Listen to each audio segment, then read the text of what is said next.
Ya estamos comunicados con nuestro compañero y amigo Ezequiel Sánchez. Él es periodista y reside en Honduras. Muy buenas tardes, la profesora Valdés, el señor Alberto Más y quien te habla te saludan. Buenas tardes. ¿Qué tal? ¿Cómo andan? Buenas tardes, es un gusto saludarles como siempre desde Tegucigalpa, la capital de Honduras, en el centro de Centroamérica. ¿Cómo anda ese? ¿Bien? Bien, bien, tranquilo. Acá habiendo regresado el domingo de República Dominicana, que asumió el presidente de la isla, Luis Abinader, y bueno, la presidenta hondureña Xiomara Castro como presidenta de la CELAC, acudió a la juramentación del segundo periodo del presidente dominicano. Presidente que es un empresario millonario de derecha, que tal vez no tiene la misma ideología que Xiomara, pero obviamente por una cuestión protocolar y por el cargo que ostenta Xiomara en la CELAC, ella estuvo ahí presente. Ahí está, y usted fue a cubrir ese evento. Sí, me tocó esta vez salir a acompañar a la jefa como parte de la Secretaría de Prensa en la cual trabajo. Así que nada, ahí haciendo la cobertura de, bueno, obviamente de su llegada y de su participación en el día específico de la toma de posesión. A comparación con otras tomas de posesiones en las que ha participado la presidenta, esta vez tuvo un papel menos preponderante, no tuvo tal vez reuniones bilaterales, porque es eso, no quiso quedar tan pegada tal vez a todo el evento que organizaba, porque era una celebración más de otro palo ideológico, inclusive con un discurso de Abinader muy fuerte, con una crítica muy contundente hacia el proceso electoral venezolano. Ajá. Proceso que Xiomara defiende, obviamente, por la amistad que existe con todo el chavismo, por la influencia que tuvo Chávez y en realidad UNASUR y todos los organismos que creó en su momento y cómo ayudaron en su momento a Manuel Zelaya, quien es la pareja de Xiomara, quien era el presidente en aquel momento y quien sufrió el golpe de Estado en 2009. Claro. Y República Dominicana, en la época, en la década ganada, tuvo a Leonel Fernández de presidente, que fue uno de los presidentes progresistas de la región, de quien siempre nos olvidamos cuando hablamos de Evo, de Chávez y todo eso, pero que es preciso recordarlo porque lamentablemente después ese progresismo dominicano naufragó, bueno, y ahora hace 3 periodos que tenemos la derecha en República Dominicana. Sí, exacto. Sí, digamos, más allá de quién esté ahorita gobernando al país caribeño, existe un vínculo también muy fuerte de la familia Zelaya con República Dominicana, porque fue uno de los países en este contexto que vos, profe, recién describís, que recibió en su momento a la actual presidenta Xiomara Castro en parte de su exilio, y también en donde estuvo estudiando muchos años la hija de Manuel Zelaya y de Xiomara Castro, la Pichu, le dicen de manera coloquial y amorosa acá, actual también diputada, ¿verdad? Entonces ellos se encargaron de dejar muy en claro el vínculo con el pueblo dominicano y haciendo hincapié en diferenciarlo con tal vez el gobierno actual de Dominicana. Pero igual, más allá de eso, demostrando cómo debe funcionar la diplomacia entre los pueblos, igual se presentó en Santo Domingo, la capital de República Dominicana, aunque, como decía recién, sin tener un papel tal vez tan preponderante como lo pudiese haber tenido si quien hubiera asumido fuera de una corriente ideológica más similar, o si no se hubiese metido tal vez tan de lleno en la interna bolivariana, ¿no? Con el tema electoral venezolano y con todo lo que todavía implica eso. Claro. Ahora, bueno, hablando concretamente de Honduras, cuénteme en qué paso está esa investigación que hay sobre el caso de corrupción de este juez de nombre Marco Vallecito.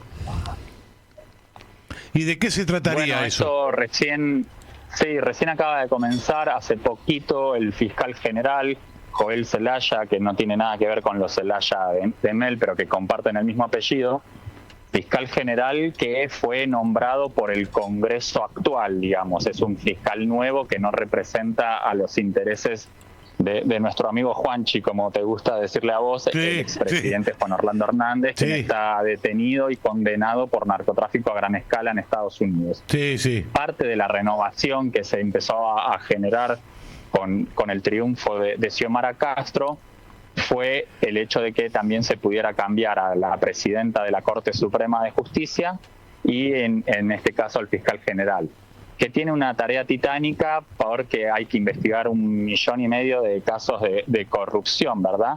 Y obviamente que para que se instale un narcoestado en la forma en la que se instaló durante el gobierno de Juan Orlando, hubo una necesidad de cómplices muy grandes. Exactamente. Y esos cómplices obviamente que también estuvieron en todos los poderes del Estado. El anterior fiscal general, por ejemplo, está huido. Se cree que se fue a Nicaragua, pero hay órdenes de captura sobre él y él está desaparecido. Entonces este nuevo fiscal está poniéndose los pantalones, como se dice, y está empezando a investigar un montón de cómplices que han habido.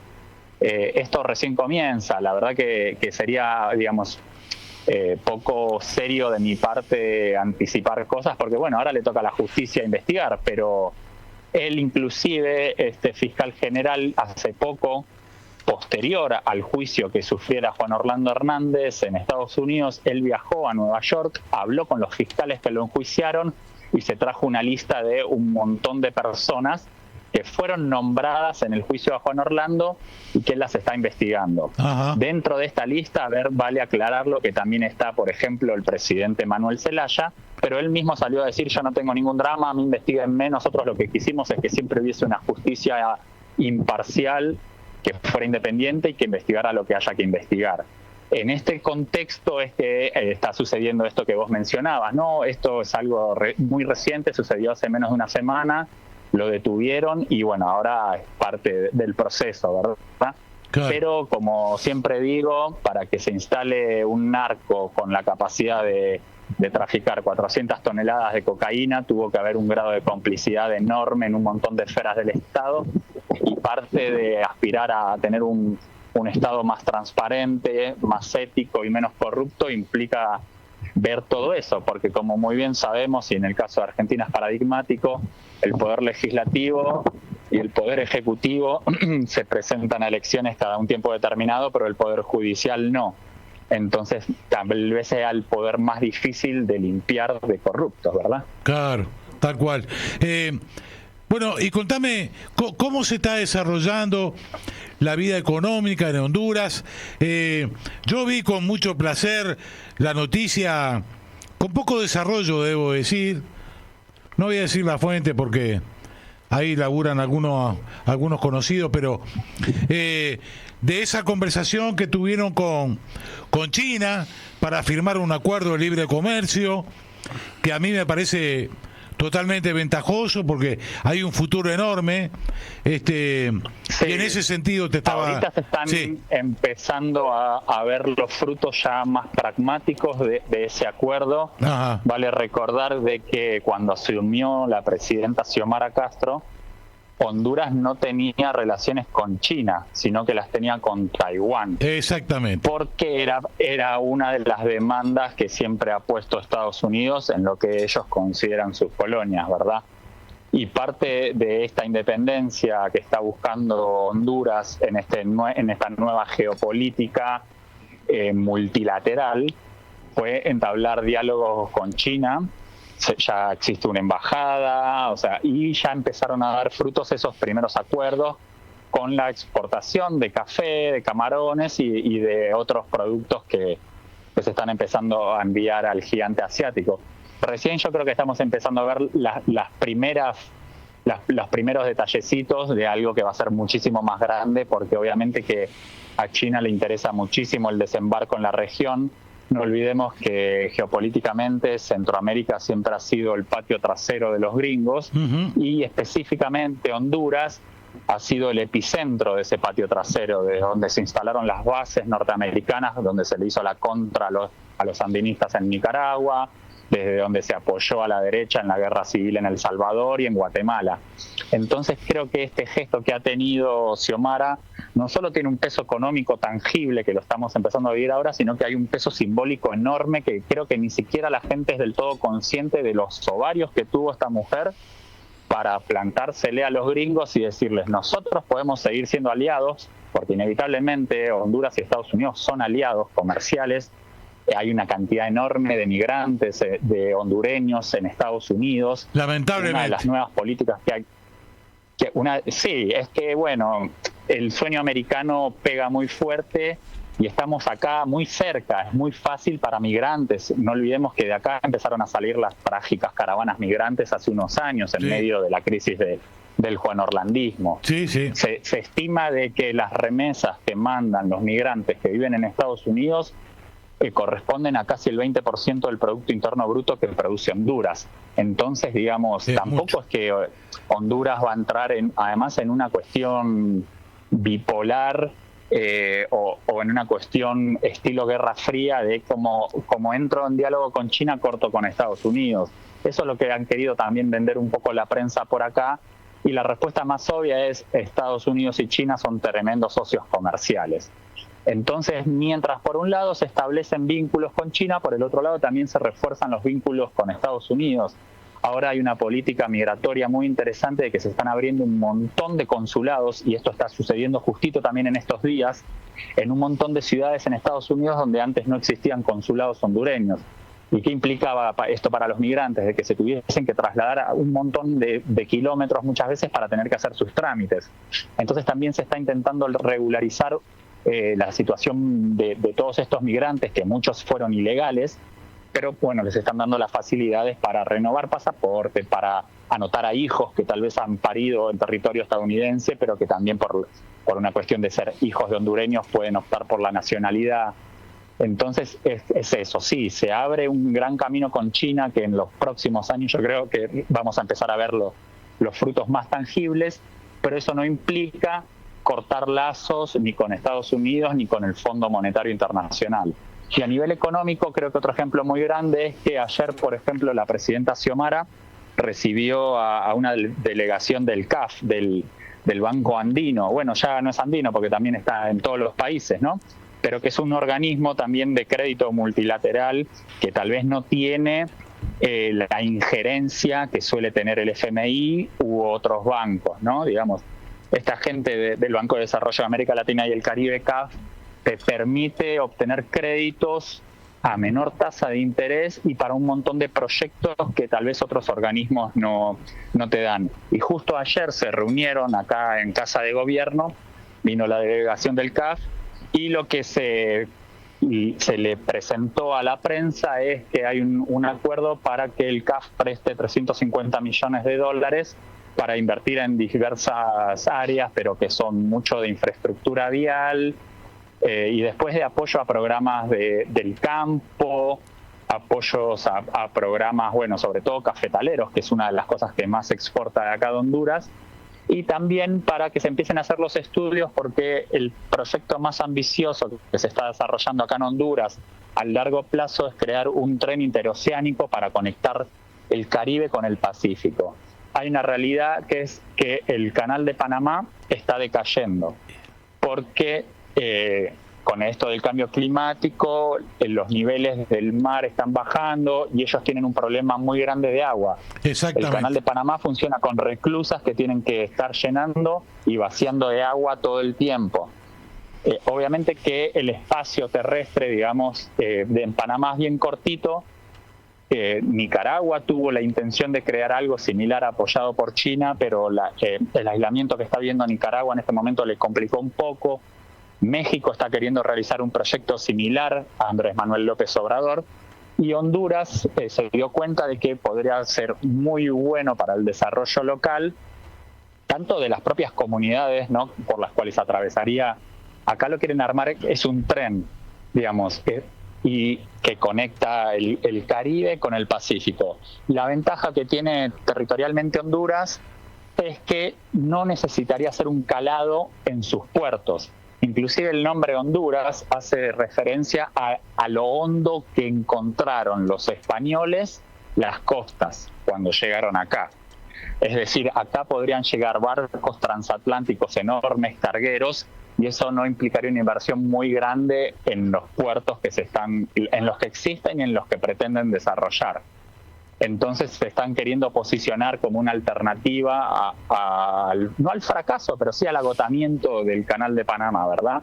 Entonces claro, también hubo parte de ese presupuesto que es para empezar a hacer los estudios de factibilidad, ¿no? Porque obviamente es una mega obra de infraestructura, pero que no solo beneficiaría al país, sino a toda la región e inclusive al comercio internacional. Porque, por ejemplo, si vos querés ir desde la costa, no sé, de California a Europa, estás más cerca pasando por Honduras que pasando por Panamá. Te ahorrás unos días y esos días que tal vez no son muchos, pero para el presupuesto de una empresa que manda containers y contenedores son un montón de millones. Vuelvo a lo mismo, esto es un proyecto a largo plazo, se está pensando a 10 años, pero es parte de esto, de proyectos de que intentan trascender el propio gobierno de la presidenta y de instalar ya proyectos de país, ¿no? Por llamarlos, que dependerá mucho obviamente de quién sea el próximo gobierno acá en Honduras. Recordemos que la reelección no existe, más allá de que Juan Orlando se religió, la Constitución lo prohíbe, y eso fue una de las excusas, de los argumentos con los cuales le dieron el golpe en su momento a Manuel Zelaya, ¿verdad? claro.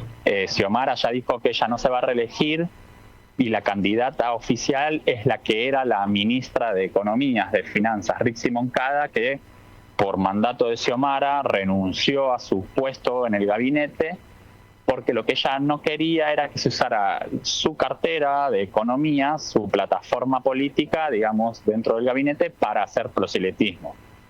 Entonces, está ella en no campaña oficial todavía, porque no inició, pero sí que ella se está dedicando de lleno a recorrer el país y empezar a generar los vínculos para después lanzarse oficialmente. Las elecciones son en noviembre del año que viene, y las primarias en realidad son en marzo del año que viene, lo cual en términos políticos es acá la vuelta de la esquina. Totalmente. No sé si alguno de los compañeros de la mesa quiere hacer alguna pregunta. Para mí el informe ha sido muy claro, buenísimo. muy excelente. Sí. Bueno, mire, Ezequiel, yo le voy a decir lo siguiente. Como siempre usted nos da un panorama. Usted vio que por estos lados se habla poco de Honduras, ¿no? Y cuando se habla, sí, tal cual. Usted me carga a mí porque yo le digo Juanchi. Yo me acuerdo cuando hablaban. No, pero ¿sabe por qué le digo? Porque de la misma manera le decían los medios hegemónicos a este narcotraficante, asesino, perseguidor, ¿no? Ladrón. Hoy lo sacaron de los titulares. Ni siquiera dicen que fue condenado, cuánto le dieron, no se puede libertad. Que sigan la ruta del dinero. Claro. Bueno, si llegan a capaz que quedan varios pegados, ¿no? Por eso. Si siguen la ruta que ahí reside parte de las paradojas de cómo funcionan los medios y cómo funcionan también los gringos, porque no hay que olvidar que a Juan Orlando lo sostuvieron en el poder ellos, y después se dieron cuenta de que tal vez ya no les servía, y también parte del error que tuvo Juan Orlando es no saber de historia y no darse cuenta de que vos podés ser aliado de los gringos durante 40 años, pero como con Noriega en Panamá, cuando a ellos les sirve usarte a vos de chivo expiatorio, te van a venir a buscar y se van a hacer los boludos como si nunca hubieran sido aliados, ¿no? Exactamente. Entonces, creo que el hecho de que no se hable también de esto en las noticias tiene un trasfondo muy claro de no quedar en offside todos esos medios y todos esos políticos que le tiraban alabanzas en su momento y que lo vendían a él como el paradigma del crecimiento en Centroamérica, cuando en realidad esa plata que estaban tratando al país era por lavado de activos. Sí, ahí están tocando ustedes también un tema muy importante. Parte de lo que falta en este país es averiguar quiénes eran esos cómplices banqueros, lavadores de activos. Totalmente. Inclusive, yo no sé si recuerdan, pero cuando fueron las elecciones en las que ganó Xiomara, los tres candidatos eran, Xiomara por un lado, después tenías al candidato del Partido Nacionalista, que era el partido de Juan Orlando, y el Partido Liberal, que es de donde nació Mel, o sea, él era presidente del Partido Liberal cuando él le dan un golpe, pero después forman al Partido Libre, porque muchos de los liberales fueron cómplices de ese golpe de Estado. Claro. Y para las elecciones en las que ganó Xiomara, se tiró de candidato presidencial un personaje llamado Johnny Rosenthal, que es un magnate, dueño de banco, que había estado detenido hasta meses antes en Estados Unidos por lavador de activos. Entonces era como demasiado hermoso y surrealista el proceso electoral que hubo acá en este momento. Claro. Te mandamos un abrazo enorme. Muchísimas gracias. Un gusto, como siempre, charlar con ustedes, y gracias también a ustedes por pasar pendiente y, como decís muy bien, no estar solamente atentos cuando extraditan a un narco, cuando sale una caravana migrante o cuando viene un huracán y destroza medio país. Ahí está. Abrazo enorme. Abrazo y vamos arriba. Vamos arriba. Vamos arriba.